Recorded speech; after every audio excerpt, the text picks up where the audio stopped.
Nama saya Tukimo, pekerjaan buruh harian lepas. Buruh harian lepas pekerjaan. Mohon maaf sebelumnya kepada hadirin yang hadir pada hari ini. Pertama yang akan saya tanyakan, bahwa kekayaan negara itu untuk kemakmuran rakyatnya. Tapi yang saya amati untuk saat sekarang ini kayaknya sangat jauh, bahwa kekayaan negara bukan untuk kemakmuran rakyatnya, tapi untuk kemakmuran bangsa lain dan penyelenggara negara. Itu mohon nanti dijawab dengan lugas. Yang kedua, hukum undang-undang di Indonesia ini apakah untuk dilaksanakan atau dilanggar? Sekian, assalamualaikum warahmatullahi wabarakatuh. Bismillahirrahmanirrahim. Assalamualaikum warahmatullahi wabarakatuh. Yang saya hormati Bapak Dr. Rijal Ramli dan yang saya hormati para hadirin sekalian. Perkenalkan, nama saya Inge dari Kampung Sasak Bubur. Profesi saya sebagai penjahit, ya, dan aktivis juga di bidang sosialisasi yang dimentoring Ibu Haja Norma yang barusan menjadi dirjen kita.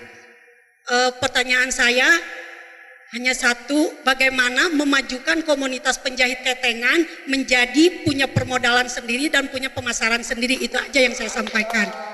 Mas Tukimo, tapi pertanyaannya dalam sekali. Dan itu banyak rakyat yang tanya. Negara kita, bumi Indonesia ini makmur kok rakyatnya miskin.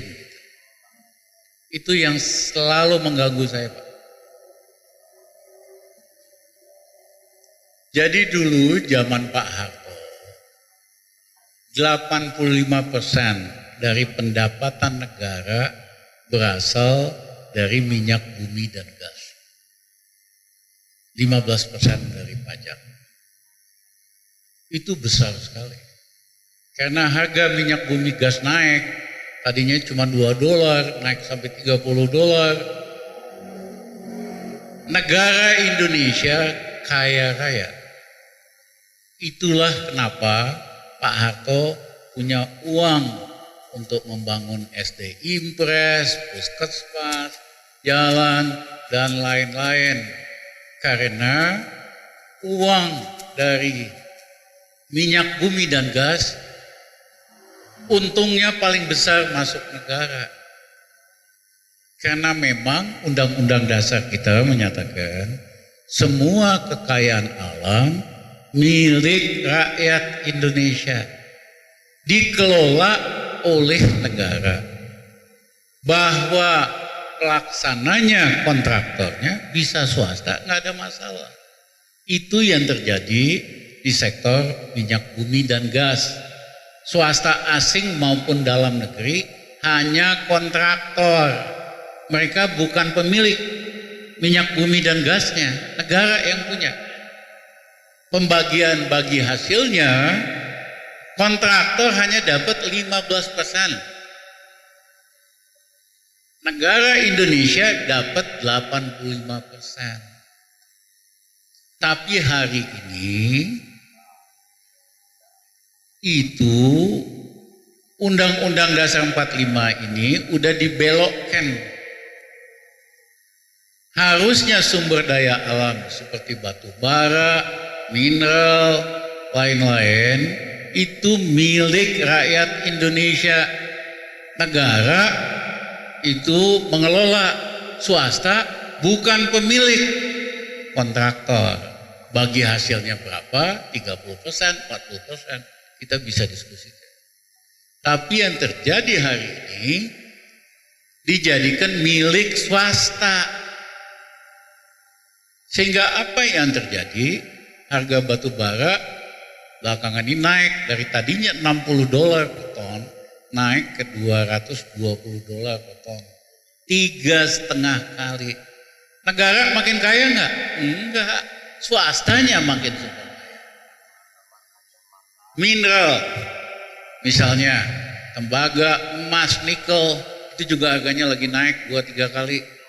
Harusnya negara Indonesia makin kaya kalau kita laksanakan Undang-Undang Dasar 45. Tapi dibelokkan, itu semua milik swasta semua, Pak. Jadi ini akan sangat kaya raya sekali pengusaha swasta yang di sektor mineral dan sumber daya alam. Rakyat mah susah aja tetap. Solusinya apa? Kita harus kembali ke sistem ekonomi Undang-Undang Dasar 45 yang asli, ya. Sumber daya alam apapun itu, kita negara yang harus dapat. Misalnya perikanan, Indonesia kan kaya banget, Pak. Tapi Bapak pernah ke Maluku kan, miskin semua rakyatnya, padahal rakyatnya jumlahnya kecil. Harusnya mereka dapat dari ekspor ikan. Kalau itu terjadi, rakyat di Maluku pasti makmur. Kalau mineral ini dikuasain oleh negara, swasta cuman kontraktornya aja, seluruh Sulawesi itu Maluku banyak mineral, masih kaya raya, Pak. Orang nggak mau tinggal pindah Jawa, pindah ke sana semua. Jadi kita harus kembali ke Undang-Undang Dasar 45. Ya. Nah, itu solusinya, Pak. Makanya saya pengen ubah sistem politik kita dari tadinya demokrasi kriminal jadi demokrasi yang amanah dan bersih. Ibu Inge penjahit. Ini pertanyaan Ibu sulit. Ya, kalau saya boleh bilang, pengalaman tidak hanya di Indonesia, di negara lain, yang berhasil di sektor retail itu, yang berhasil nyenengin konsumen. Nah, kalau ibu sama konsumen itu senang, diajak ngobrol, misalnya dia nanya atau apa, judes aja jawabannya, pasti ibu pelan-pelan mati.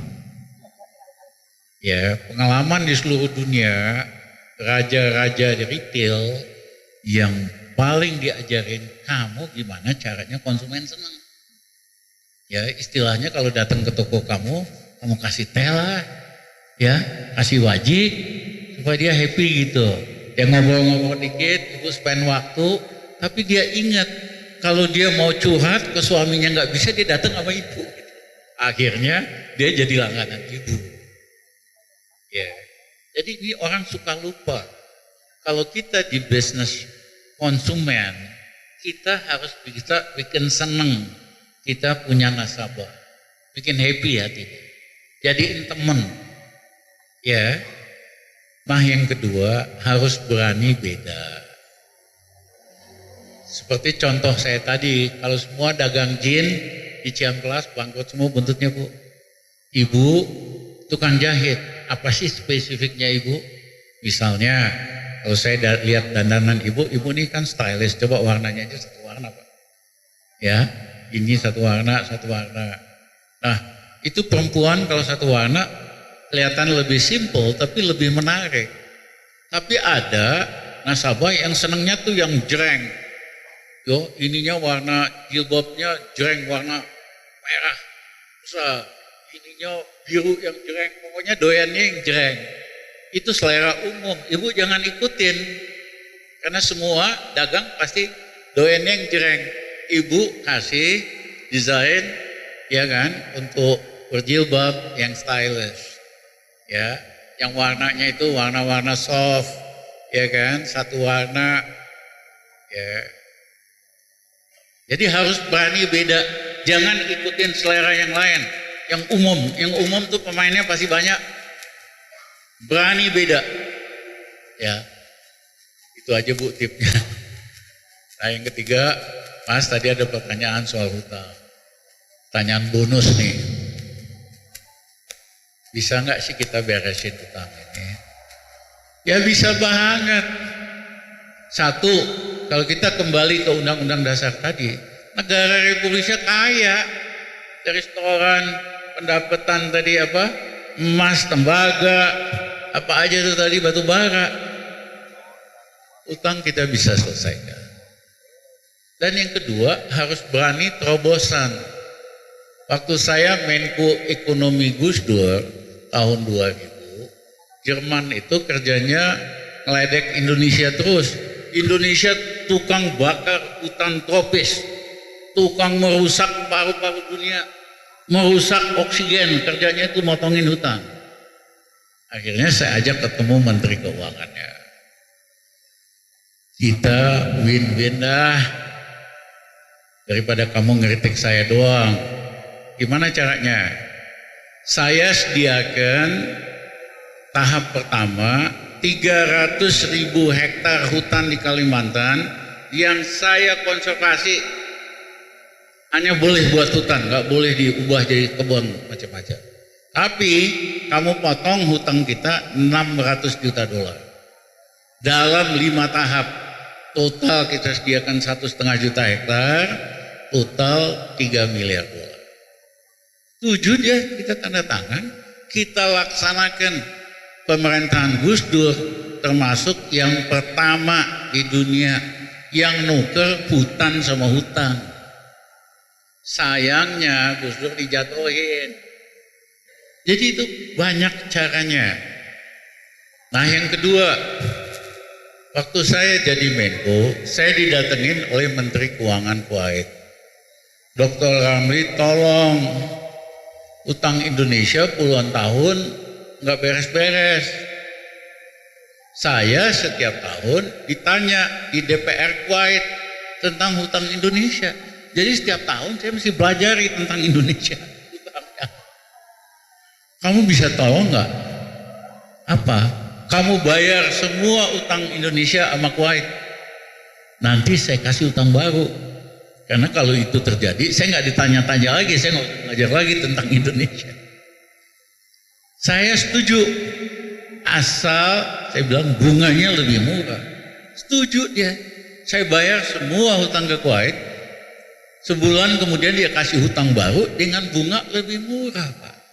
Itu namanya debt swap, tukar hutang bunga mahal dengan bunga murah. Setelah itu dia datang lagi sama saya, dia terima kasih Pak Ramli, saya nggak perlu lagi belajar tentang Indonesia, saya mau kasih kamu hadiah.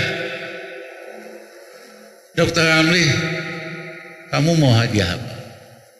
Saya bilang saya lama di Bandung, kalau saya pulang ke Bandung dari Jakarta macetnya ampun, masuk habis jalan tol itu mesti lewat Ciamplas, macetnya ampun. Bisa nggak kamu bangunin flyover Pasopati buat hadiah saya? Mau dia, Pak. Jadi Bapak kalau naik itu flyover Pasopati, ingat itu kita dapat gratis dari Kuwait. Kenapa? Karena Rizal Ramli banyak akalnya, itu aja. Iya kan? Artinya kita bisa banyak lakukan swap yang lain-lain dengan negara lain. Yang penting pemimpin niatnya baik. Yang kedua amanah. Yang ketiga bersih. Itu aja.